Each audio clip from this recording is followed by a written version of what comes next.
answer it, you can't do the second All part. right, it is 3:30 on Thursday, February 13th, 2020. This is the regular monthly Augsburg Provision Port Authority Board Meeting. The meeting is called to order. Mr. Lawrence, letters and communication to the board. There's just one news release on there, and nothing requiring action. Okay. Let's move on to approval of board minutes, January 16th of 2020. Have they been reviewed? Yes. Yes, they were reviewed. Any corrections, any changes at all?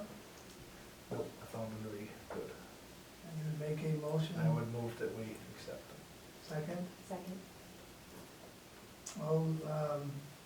All those in favor of approving the board minutes of January 16th, 2020, say aye, please.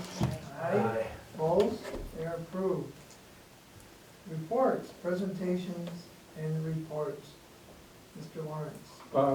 With us today, we have Zach Staff. He's a senior planner with McFarland Johnson, and he's going to give a presentation concerning our capital improvement plan and some other FAA funding information.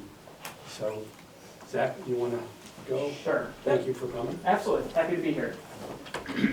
So I will sit if that's okay with everybody. I don't, if you don't mind, keep it kind of as informal as I can. So thank you again for having us. I'm happy to be here today. I know Steph and had asked that I come up and kind of give a brief overview, just kind of as a board education on the different funding sources that are available for capital improvements out at the airport. Please interrupt me. Ask questions as you go, or as we go. I'll try to keep it as simple as I can, and if I start talking in acronyms, please let me know. It's a very airport thing to talk in acronyms and words that people don't know. Zach? Yes? My name's Chris. Yes. Could you just tell me your last name? 'Cause Sure. Staff, S-T-A-F-F. Okay, I always need help with hearing. No problem, no problem. I will try and talk slow as well, slow and clear. Thanks. I also have I talk fast, so I will talk slow and clear, and if you can't hear me, or if I'm doing that, you stop me and I I'm will doing I will okay correct so you. far. Okay. So airports, capital improvements at airports, there's a number of different funding programs that we use in New York State to help fund airport improvements. The primary program is through the Federal Aviation Administration, the FAA. It's known as the Airport Improvement Program.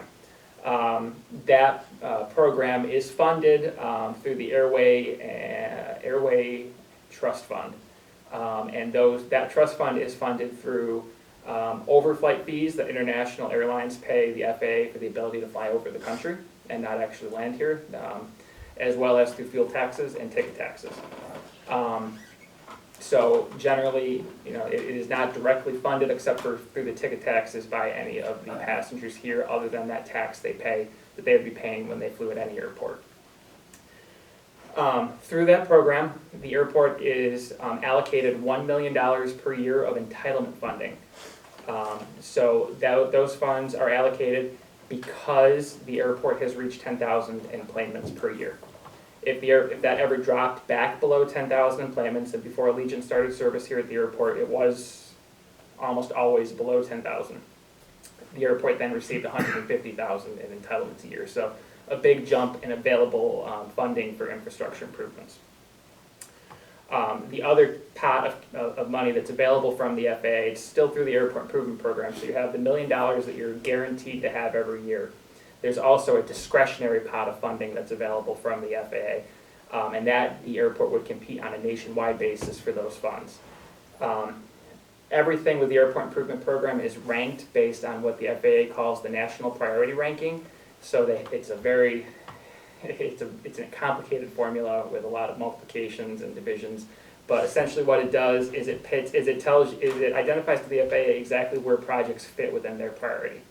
So for instance, runway safety areas, the area off the end of the runway, making sure they're clear of roads, for instance, that ranks, it gets a rating of 95 out of 100, one of the most highest priorities.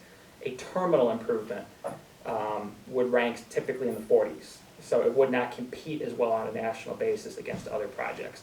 So the FAA will pit those projects and they'll use discretionary funding to fund costs that are necessary beyond the entitlement funds that are available. Good example would be the runway work that was done several years ago. Obviously, that was well more than the $150,000 in entitlement funds that the airport gets every year. The discretionary pot of funding was made available for that because of where that project ranked on a national basis. FAA money is very limited in how you can use it. It can only be used for infrastructure improvements. So it can't be used for operating the airport. It can't be used for maintenance equipment at the airport. There is a 1,000+ page book that dictates exactly what you can use that funding for and exactly how you procure it. Pavement projects are almost always eligible. Rehabilitation of pavement is a priority for the FAA. Expansion of new pavements with some justification can also be determined as eligible. Access roads are eligible. Terminal buildings are eligible, but again, I talked about the priority for that. It's a little bit lower, but they are eligible. Snow removal equipment is eligible. Fire trucks, ARC trucks are eligible. But like I said, mowers, mowing equipment, other types of airfield maintenance equipment, not eligible. Even with snow removal equipment, Steph and I have talked a few times in the past, pickup trucks are not eligible. But the large trucks like what you have out here to clear your clear the bridge, the large trucks to clear the runway, those are eligible. So it gets very complicated with exactly what is and what is not eligible. And we try to work with Steph and with Steve to kind of develop exactly a list of what is best eligible at the airport for that type of funding. The next step would be the New York State DOT. So the New York State DOT has a funding program. Typically every year, it didn't occur this year. So it was allocated in the budget. What it sounds like, though, what I'm expecting them to do is that next year they'll double the program and make additional funds available. The amount of money in that program varies every year. Usually somewhere between $10 and $20 million total to be split amongst the airports in the state. It is a competitive program. You have to put in a competitive application with a purpose and a need for exactly why you need that funding. Now, last year, the governor funded improvements at, what was it, Buffalo, Rochester, Syracuse, the Albany Airport? And That outside that, yes. so and when he had, I was down there for the state of the state. Yep. He mentioned there was gonna be another round. Yep. That's outside of the That's funds you're talking about. That's outside of, the program I was referring to is the Aviation Capital Grant Program, Yeah. and that is, and I'll get to that in a second, because Okay. that's my third point.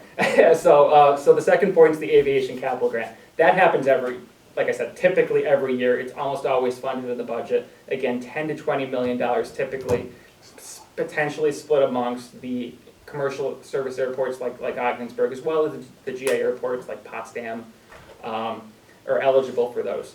You can get a maximum of $1.5 million in state money. You have to have at least a 10% share. We always recommend 11% because that gets you an extra point in the rating. It's a small percentage, but that 1 point actually will help bring you up above other airports in the ranking. It is highly competitive. I can't stress that enough. The state in that program loves to fund projects that the FAA will not fund. So that is where you go to look for your funding for airfield maintenance equipment that is not snow removal equipment, or pickup trucks for snow removal equipment that the FAA would not fund. Other aspects that are typically good in that program is fuel farms, anything revenue producing, anything you need with your parking lot at the terminal, which the FAA would not fund because you collect revenue on it. The state will help fund that, and you can make a compelling case for that. Like I said, though, and I'll go back a sec, I didn't talk about the funding shares with the FAA, but they require at least a 10% matching share on those projects. The FAA grants that I mentioned previously, at Ogdensburg typically across the country it's 90% FAA share. Ogdensburg is considered an economically disadvantaged community, so the FAA funds projects at 95%. The state will split with the airport the remaining half. So the state will pay 2.5% on FAA projects, and that leaves OBPA with 2.5%. Other communities that are not economically disadvantaged, like Potsdam, again, they are paying 90% FAA, 5% state, 5% the village. So it is, again, a little bit of a benefit for Ogdensburg and for OBPA that it's one of those things that's a benefit, but it's not. You know, you don't want to be an economically disadvantaged community, but it helps in funding the airport. And then the third program, which Sam hit on a little bit, is the Upstate Airport Competition, which Governor Cuomo did announce another round of this year. Back in 2015 or 16, the governor announced the program, and they funded projects at Rochester, Syracuse, Elmira, Ithaca, Plattsburgh, and Albany. And it was a $200 million program that he announced then. Nearly all of the projects, the only one that was not a terminal project was Plattsburgh.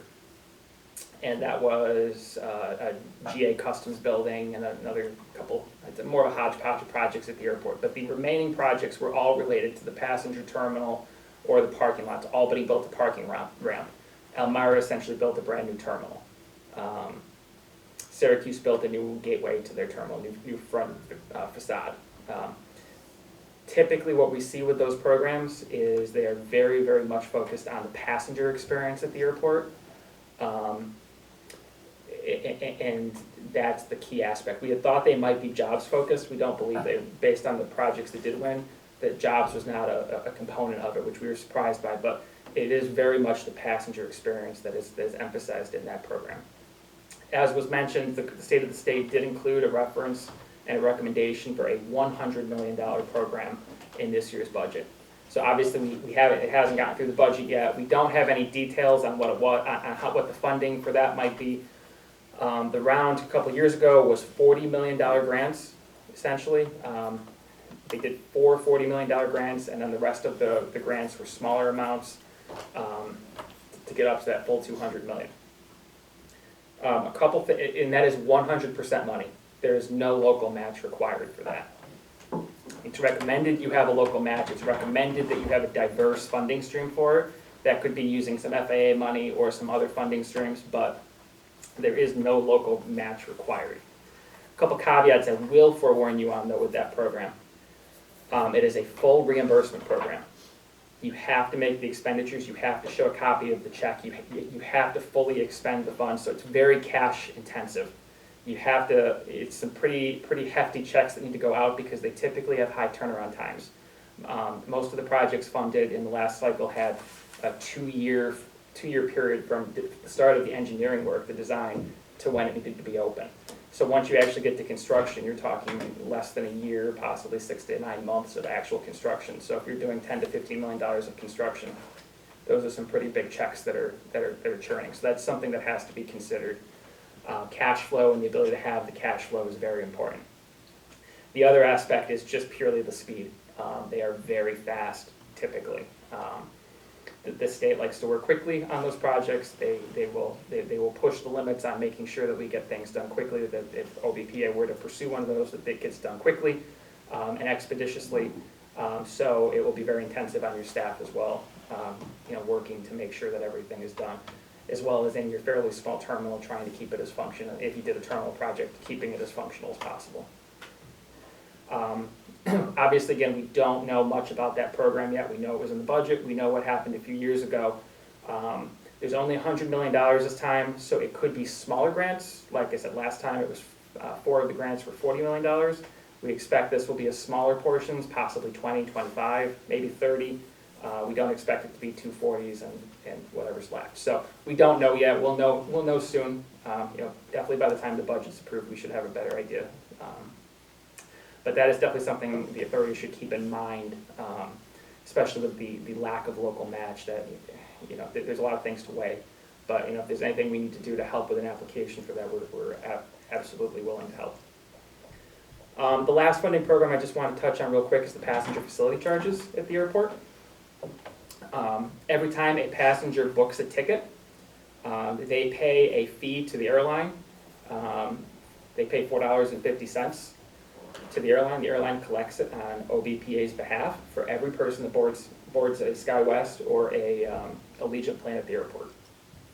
The airlines then pay OBPA $4.39 of that $4.50 as what's called a passenger facility charge. And that is a program that is authorized by the FAA, but administered by OBPA. And those funds are, again, used to reimburse for local infrastructure projects.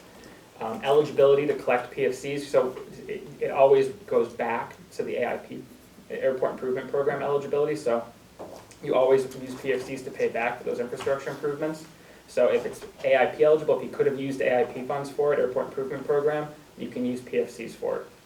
What we've been doing over the years here at the airport is we've been reimbursing for past projects, which the FAA allows you to do. So when we did a PFC application back in 2015 or 2016, we put in projects to reimburse the OBPA. So the airlines are collecting a fee that OBPA is using to reimburse for the local share on projects that you had completed from 2010 to 2015. So essentially what that is when the cash comes in, OBPA is able to use those funds to reimburse themselves for those expenditures in the past. So it's not, free money is not the correct word, but it's reimbursement funds. So you're not necessarily, you don't have to allocate those towards future infrastructure projects because you're reimbursing costs you expended in the past. Zach, what do we have to do to back that up? So if we take that money, what do we have to do to prove that we've taken the money for reimbursement? What are we doing? Yeah, so typically what we do, or what we had worked on, is keeping a spreadsheet, keeping records of those old projects and the expenditures, because you should have a record still of what you expended on those projects. And obviously, you got 95% reimbursed from the FAA, 2.5% from the state. So making sure that we have backup in place to document that you're not double dipping and you're not overextending either. So typically what we had done when we did the applications, we used the closeout documents that were submitted to the FAA with all the financials. So since we had all those closeout documents, we were able to back up exactly what the local share was. We're taking that money to be reimbursed for money that we spent. Exactly. So, yep. Hey, Zach, on that program, you said you don't know if it'll get funded, 100 million, Mhm. that can be used for terminal. We have to have the money up front. No. We have to have the money as we write the check. Yes. What's the lag time for reimbursement? I know they want it done in 2 years. It doesn't take 2 years to get reimbursed. It doesn't take 2 years, but I'll be honest, it's not fast. Okay. It is a very cumbersome process. There's a lot of reviews. What DOT did last time was they used another consultant. So DOT hired a consultant to work on their behalf to review all of the documents that were submitted. And then once it got through that consultant, it went to DOT for review. And then eventually, after everybody's comments were addressed, it was finally sent to the comptroller's office for payment. Months would not be an understatement. They just might know where if we're gonna throw the line in the water, we wanna make sure we take something out of the water. That is it was a big hurdle. We worked closely with Chemung County and the work they did at Elmira, as well as, not as quite as close, but we were one of the consultants with Clinton County at Plattsburgh. So we do have familiarity. It's cash intensive. That's a big, and you do have to have copies of all of those cleared checks. So not only do you have to write the check, but the vendor has to clear it, and you have to have the cleared check back before you can submit the reimbursement request. So it's tough. And then in addition, you have to have documentation from all of the contractors, sub-consultants as well. It is a paperwork intensive. So, and I don't want to discourage anybody from considering applying for it, but again, I want to be open to it. It's not, I don't want to sell sunshine. It's like hazy. It's good money, but there's caveats. And then just kind of refreshing a little bit on the airport and the capital improvement plan in the next couple years. Right now, we are currently getting ready this spring to start construction on the approach lighting system that was required by the FAA after the removal of the last approach lighting system with the runway extension. So that should start construction this spring. We are currently working on an environmental assessment for terminal area improvements as a result of the terminal area plan that we are nearly complete with. That generally will is focusing on apron improvements and drainage improvements. That's really the impetus, the key focuses of that. There's also some improvements to the terminal that are shown as well. Again, it is a long-term EA, so the OBPA could elect to proceed with those projects or not, But having that EA completed will enable, at the very least, the expansion of the apron, which we know is already constrained with SkyWest and Allegiant. And if OBPA did elect to do terminal improvements at some point, whether it be through a state program or another program, that EA is already completed and done. Projects this year that OBPA on the CIP, Steph needs snow removal equipment. So that is the main project for this year. Actually, the acquisition of snow removal equipment is the only project this year that would be considered for FAA funding. And then the next projects in the next few years would consider the drainage improvements, which again are necessary just because of some drainage deficiencies out at the airport, as well as the apron expansion that really is necessary to allow both of those airlines to operate, even if not at the same time, close to the same time. It's tight. We knew when SkyWest was coming in, it was going to be tight, and there's definitely some hurdles to the facilities that are there now. You might not know, Jeff, but maybe Steve does.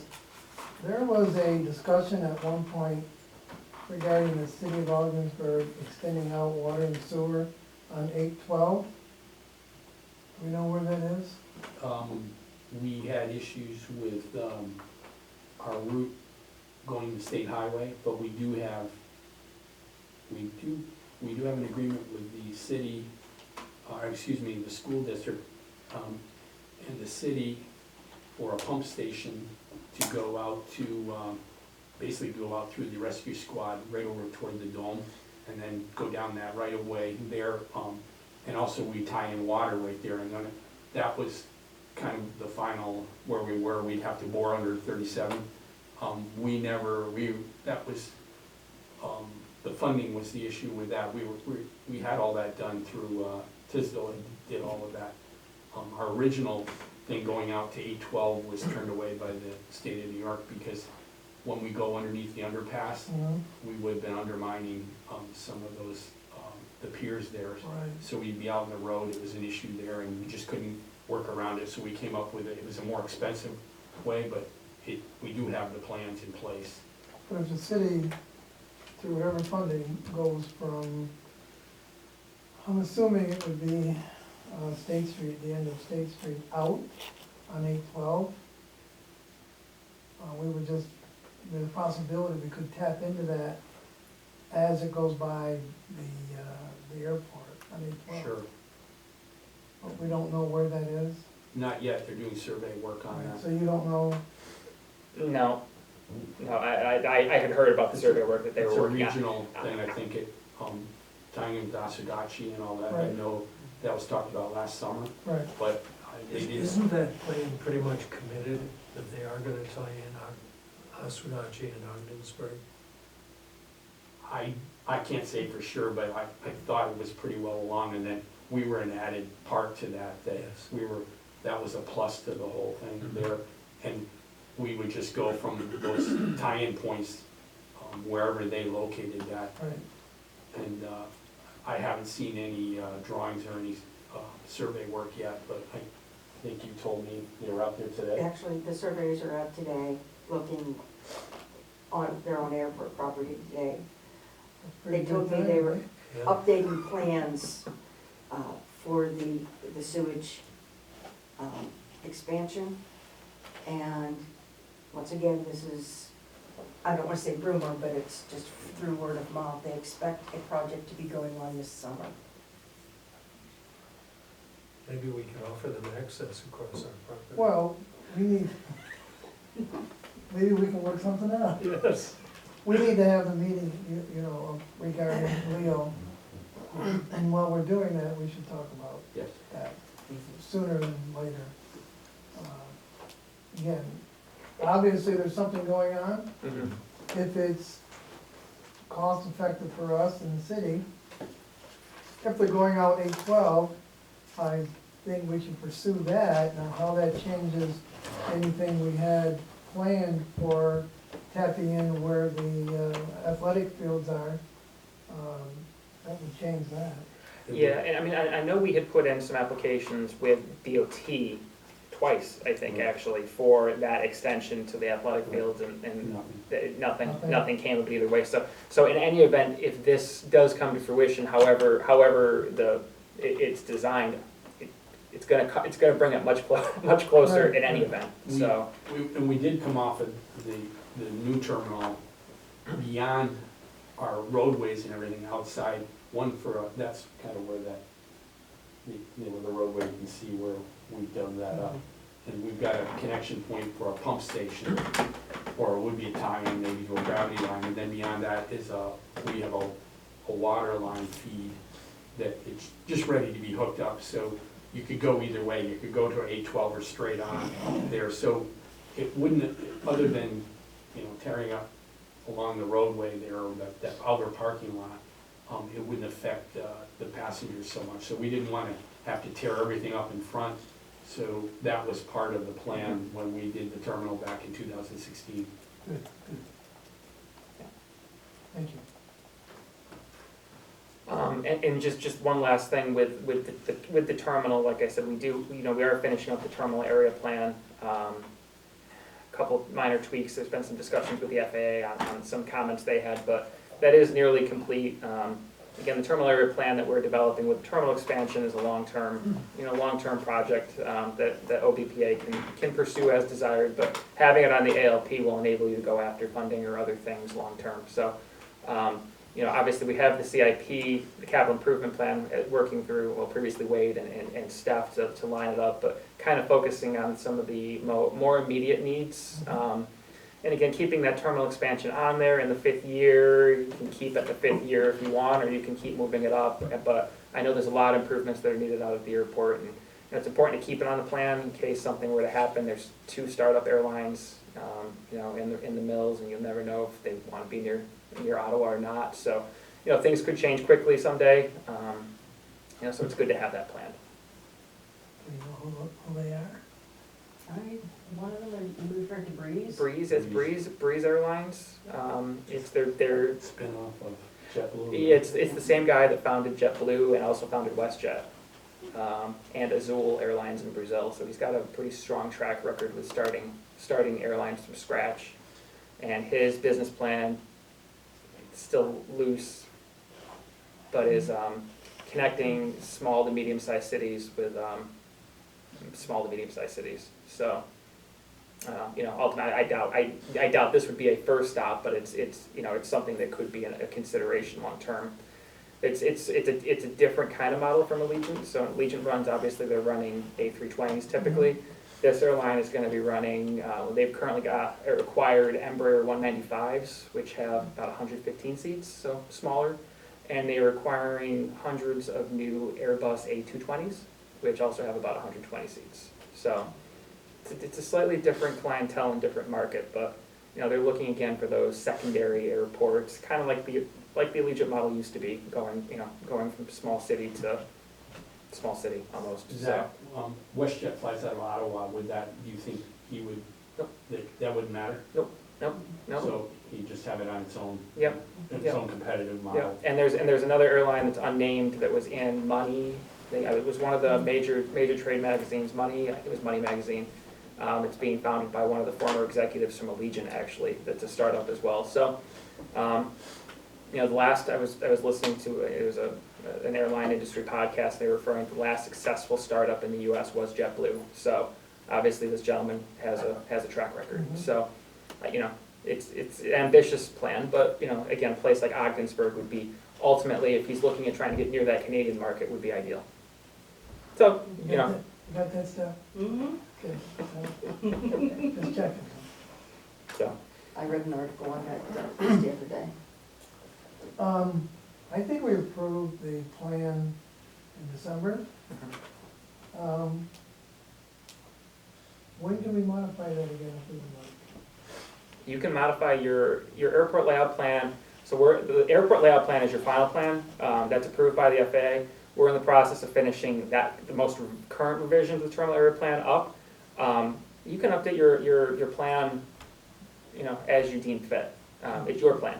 So, Okay. Every time you update your plan, your airport layout plan, it needs to go to the FAA, it needs to go through what's called an airspace review with the FAA, so that all of their lines of business can review it. It's not a quick process, but like I said, it's your plan, so. Okay. All right, I think, well, I think at least 4 of us here have seen it a few times. Some things I like about it, some things I don't. Some things I think we need to modify, and maybe as 2020 moves along, we want to do that before we hit 2021. And Stephanie has mentioned a few ideas she has, now that she's been out there for so long. Yeah. It's been over a year, Yeah, right? I know. And then, you know, I try to get out there as often as I can, so you see things. You know, you see at certain times when you have, maybe 2 planes, passengers are in the hold room, and it's It's tight, tight. it's tight. Yeah. It is, it is, and you know, and I was mentioning to Steph earlier today that that's the biggest aspect, is that that terminal is a converted hangar. You know, Yeah. it was a, I won't call it a Band-Aid, because it was more than a Band-Aid, but it was a proof of concept, right? Because you didn't want to go through and spend tens of millions of dollars on something to have Allegiant walk away. And I hate to tell you the numbers of airports that have done that. Yeah. So you know, it serves its purpose, but it was never intended to be a long-term. Right. But I know we've talked about terminal expansion and everything, and that's fine, but if it comes on our dime, no. Yeah, and that's how a lot of airports are. Maybe modifications here and there, but, you know, a big, like what Plattsburgh did a few years back, I don't think we're looking at that soon. No, and I think this is where the upstate airport competition may come into play a little bit. Mhm. And again, you know, and this is where I think you're really going to want to understand what the program is, right? If it's $30-40 million grants, that's going to be a big project. Right. If it's 10-15, you know, that's a little different. That's right. The other key aspect with that program too, and this is where, you know, I mentioned to Steph before too, a lot of the spaces you need improvements over there aren't going to be eligible for FAA funds. Mhm. So, for instance, I know Steph got relocated to a new building. New office for her is not AIP eligible, so you'd have to pay for that out of your own pocket somehow. Any other space for airline offices is not eligible for FAA funding. Even a conference room is not eligible for FAA funding. So, you know, trying to find those other funding sources to make sure you're maximizing, you know, minimizing your expense and maximizing the grant funding is important. That is kind of where the upstate airport competition comes into play a little bit, that there's opportunities there with that. I think we need FBO expansion, and maybe help us focus a little bit more on general aviation. We've had a lot of planes and jets in this year, and I don't see why we can't continue that. Actually, I think Steph needs to be in a different building, and maybe allow that FBO building to accommodate pilots more than what it has in the past. Well, if you look at the plan, there is a plan for a new FBO building, and it's actually on the same side of the runway as the terminal. I think that with ramp expansion on our current ramp would probably be more beneficial because of the prospect of more general aviation activity. And a lot of smaller airports in particular are taking over the FBO functions because that's where they make their money. And you know, the reason why we cited the GA terminal on the same side as the passenger terminal really was that the area where your FBO terminal right now, you can put more aircraft in there, but you're constrained. You're ultimately going to be constrained. And then the other aspect you'll find is that those folks that are flying those nice big business jets, they don't want to be over there with the little guy flying a single engine airplane around, maneuvering around. They're uncomfortable by that, you know. So, you know, having that separation, then also putting it on the north side also affords the opportunity possibly someday down the road for a building for customs, kind of like what Plattsburgh just built for GA, not airline, but GA customs, so that when they come over from the bridge, they have somewhere to go inside and they're not standing on the ramp. And honestly, this was the biggest reason why we moved it to the other side, was keeping the jet fuel trucks Yes. from crossing the runway. So if you park all your jets over on the other side, your airline jets, your GA jets, everybody's over there, then you don't have no need for that jet fuel truck to be driving across anymore. That was probably one of the biggest reasons, so. That's an FAA Yep, big So- issue. So that kind of reconstruction, I guess, will be eligible for maybe this round that's coming up? Yep. And I think what you can do there is you need some work to your terminal. Not a lot, but you need some. And that terminal work would give you, is really that forward-facing, passenger-centric, improve the passenger experience. That's the point of the grants. And then there's also some work you can do that will help the airport. Obviously, and every airport will tell you that the bread and butter is not in your airline service. It's a perk, it's a community benefit, it's an economic development benefit, but you don't make a ton of money on it. Right. You make money on the fuel sales from the business jets that are coming in, et cetera. So, I was traveling to the Indian state for the Texas to visit my son, and I have a suitcase. So right now they have manually go through the suitcase that you don't have anything, like you don't carry. Yep. Is it possible in future if there is some kind of grant available, so we can have like scanner that's go through the security, and there is a manual cost, less manual cost? it's solely up to TSA.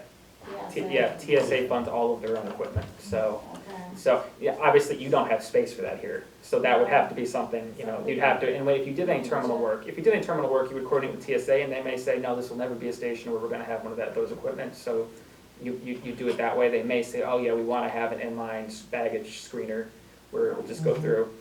That's a conversation you have, but TSA provides all of their own equipment, you just provide the space for it. Good. Anything else? I'm fine if unless you have any more questions. Anybody? No. Thank you for Thanks, having me. Zach. Thank you, Thank you very much. and anytime. We're more than happy to answer questions or change the plan or anything, so. Thank you. Thank you. Yes. No problem. It's gotta be. That's right. You too. You too. Thanks for having me. Yeah.